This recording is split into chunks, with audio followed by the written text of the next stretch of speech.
So to start off chapter 5, this is our pre-target. So we're calling this video 0 just to help us remember what we already know about ratios. So we can write and simplify ratios. And to simplify a ratio, we do it just like we would simplify a fraction. We're going to divide both numbers by the GCF, the greatest common factor. So we've reviewed how to find common factors a little bit already this year, but let's practice with simplifying ratios. So oftentimes we'll see ratios written like this with a colon, or they could be written like a fraction, or they could be in a story problem like we'll see down below. So we can always turn our ratios into these fractions if that helps us to see it better, and then it's just like simplifying this fraction. I'm going to think about what goes into 8 and 4. Use your multiplication chart if it helps you. So maybe you're realizing, yep, I could divide this by 4, I could divide this by 4, and my simplified ratio would be 2 to 1. And I could write that back like this, 2 to 1 if I wanted to. Okay, let's go down this row and we'll do these, and then you can do the other side as practice. So 9 to 6, if I want to write it like a fraction, if that helps. Think about what goes into 9 and into 6. Well, 3 goes into both of those. So you can write this step if it helps you, or you can simply be doing that in your head. Say, okay, I'm going to divide by 3. 9 divided by 3 is 3. 6 divided by 3 is 2. And so my simplified ratio is 3 to 2. Okay, you don't have to write it like a fraction if you don't want to, but most of the time in chapter 5 we will see it kind of stacked up like that. So 6 and 12, right? Maybe you're thinking, okay, I can divide these both by 6. 6 divided by 6 is 1. 12 divided by 6 is 2. So my simplified version of this ratio is 1 to 2. Okay, or maybe number 14, you're thinking what goes into 7 and 14. Well, I'm going to divide by 7. 7 goes into 14 twice, 7 goes into 7 once, and I get this ratio 2 to 1. So the key thing here is making sure you keep the order the same. Notice this is the ratio 1 to 2, whereas this simplified to the ratio 2 to 1, right? You might have to keep the order the same. Don't get things switched around. So pause here and try 11, 12, 13, and 14. I don't care if you do it as simply as this, or if you take the time to kind of stack them up, divide by your GCF, and see what you get. But you try 11 through 14. Okay, I think it's easier if I stack them up like a fraction.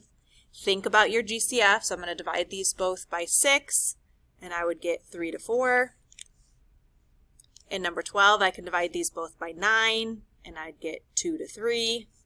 Or you could write it this way. Okay, divide by 2, and I'd get 7 to 3. And this one, I wanted to show you an example, just like if we were simplifying fractions. Let's say I only thought of 2 here as my greatest common factor, and I divided by 2. Well, 4 divided by 2 is 2. 24 divided by 2 is 12. So, am I done? No. Okay, there's still a common factor that can go into 2 and 12. So just like if you were asked to simplify this fraction, that would not, this right here would not be correct because I can still divide by 2 again. You have to simplify all the way. So 2 divided by 2 is 1, 12 divided by 2 is 6. This is my final answer that's correct. If you're ever asked to simplify, which in this chapter, pretty much every section you'll need to simplify your ratios, they need to be simplified all the way. Okay, so maybe you will see ratios in story problems. This is pretty much the same. Okay, we're still going to set up our ratio. I have 18 girls and 15 boys, but the only extra step here is to make sure everything's labeled. So put a label on everything when I write down these ratios. Then think of your greatest common factor. Let's see, these can both be divided by 3. You can show that work if you want, or simply in your head you're doing 18 divided by 3 is 6, 15 divided by 3 is 5, and now I need to label them again. So the simplified ratio would be 6 girls to 5 boys. Okay? 18 to 54, let's just stack those up and do this one. No labels on this one, it's kind of like what we had up above. I'm going to think about what goes into both of these. Okay, hopefully you realize 9 goes into both of those. If I divide by 9, I get 2, and 54 divided by 9, I get 6. So this is a good example again of one where you need to realize, oops, this isn't simplified all the way, so I'm not done. I can still divide those by 2.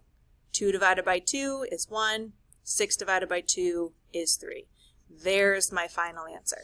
If you give me this on a quiz, it would not be correct. Okay, number 3.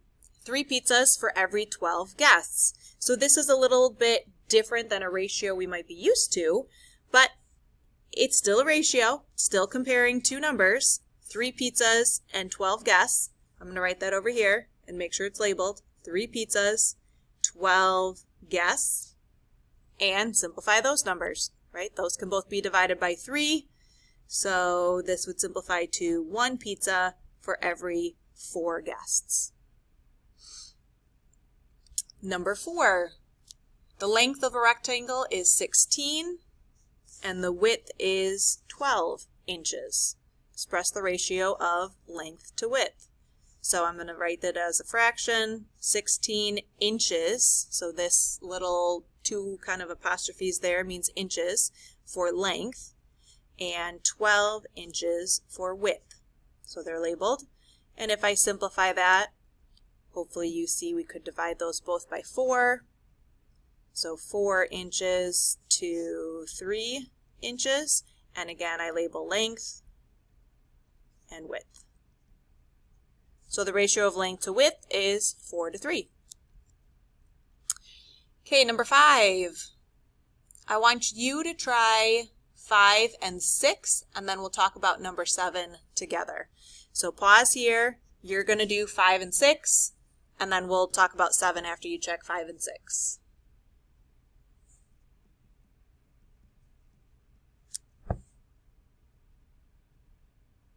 Okay, I stacked up my 35 red marbles, 21 blue marbles. Usually whatever order they're in the sentence, that's the way I'm going to stack them up in my ratio. Okay? It would still be correct if you had them flipped. We would still get the same ratio as long as they're labeled correctly. Okay? So here I'm going to divide by 7, 35 divided by 7, 21 divided by 7, and then keep the labels correct. So the ratio of red to blue is 5 to 3. And that order needs to match the problem, right? Red to blue, this would be 5, this would be 3. All right, 100 people, 60 prefer dogs and the rest prefer cats. Well, I had to do a little math here with these numbers. Here's my total. Let me subtract the dogs to find out how many are left for cats. So 100 minus 60 leaves me 40 people who like cats. So that's the other part of my ratio here. And then I can divide by 20, and keep my labels. So the ratio of people who like dogs compared to cats is 3 to 2. Okay, and number 7. 2 cups of flour, and 3 cups of sugar in my recipe. This one is a little different. They're not asking me to simplify because 2 to 3 is already simplified. This says if you want to make a larger batch of this recipe and use 8 cups of flour, how many cups of sugar would I need to use to match that? So this is what we're going to get into more in this chapter. This is coming up in sections that we'll do in chapter 5. But I just wanted to show you an example quick of this. In order to go from 2 cups of flour to 8 cups of flour, I have multiplied this recipe by 4. Right? So just showing you again that equivalent ratios or equivalent fractions, what you do to the top and what you do to the bottom has to match. So if the flour got multiplied by 4, then the sugar is also going to need to be multiplied by 4, and 3 times 4 would give me 12 cups of sugar. So we'll come back to this one a lot more. I just wanted to show you sometimes you'll start with a simplified fraction or ratio and kind of scale it up from there. So that is Chapter 5, Video 0.